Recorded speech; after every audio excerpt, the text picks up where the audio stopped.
Once upon a time, a giant country drew some squiggles on a map and told the world, "Everything inside, mine."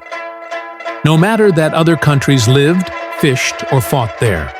No matter that international law said, "Wait, what?"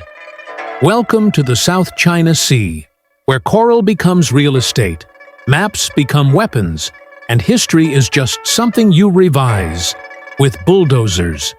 This isn't just a dispute. It's a full-blown naval drama with ancient claims, oil under the waves, and satellite surveillance on speed dial. But before the guns and gray ships, there were scrolls, dynasties, and salty fishermen. Welcome to PastCast, where the past echoes through the present. China loves to say, "We've always been here."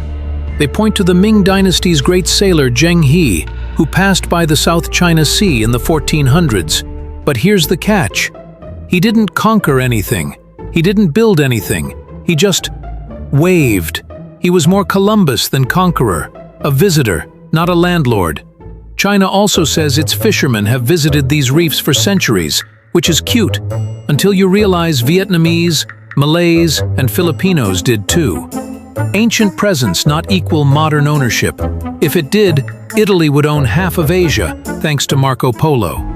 In short, China's historical claim is like a sea ghost story, told often, vaguely true, but mostly made of mist. Fast forward to 1947. The Republic of China, Taiwan today, drew a map, with 11 wavy dashes circling most of the South China Sea. There were no GPS coordinates, no scientific survey, just vibes. Later they trimmed it to 9 dashes to avoid annoying Vietnam. And then China kept it, expanded it, and militarized it. Today, it's a holy relic, a sacred doodle. The 9-dash line is the ultimate finders-keepers policy, drawn in pencil, enforced with patrol boats. It's not international law, it's international lore.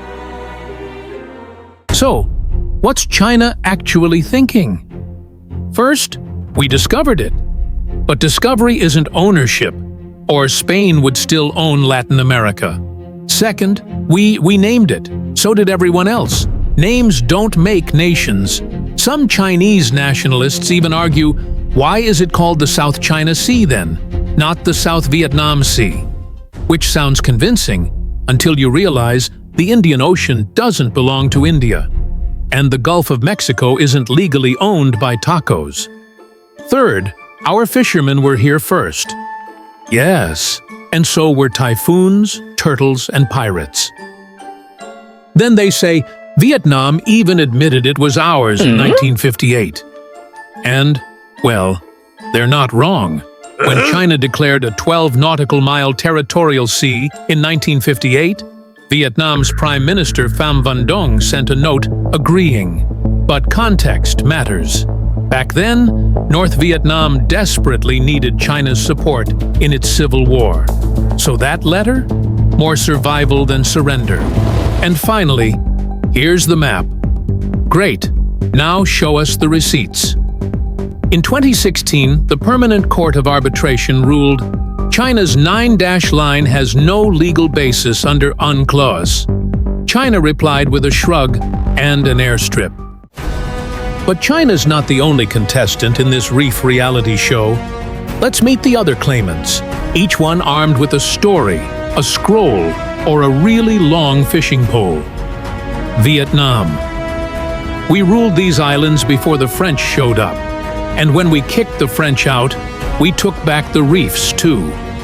Bonus point, they even fought China in 1974 and 1988 over these reefs. Result? Still arguing. Philippines. That reef? It's closer to Manila than it is to Beijing. Also, the 2016 Hague ruling said it's legally ours. But China said, "Come, let me show you our new warship." Malaysia. We didn't make a fuss, we followed UNCLOS, but then Chinese ships started parking in our EEZ. Now we're not so chill. Brunei. We claim part of the sea, but we're very polite about it. Also, oil money is nice. Can we all just get along? Taiwan, the 9-dash line, ours first. We drew it when we were still the real China. Beijing stole our homework. Indonesia. We don't claim the Spratlys, but China's ships keep drifting into our Natuna Islands waters. We didn't invite them to this party, but they keep crashing it.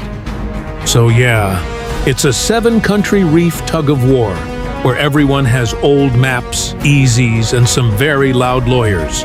The result? Chaos. Concrete. So what does international law say? Meet UNCLOS, the UN Convention on the Law of the Sea. It says 200 nautical miles equals yours.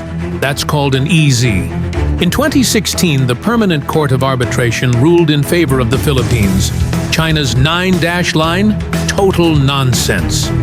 China replied with a shrug and a new airbase. Turns out, the law of the sea is only as strong as your navy. And China's navy? Getting bigger. So UNCLOS became an laugh out loud. So who owns the South China Sea? Depends who you ask.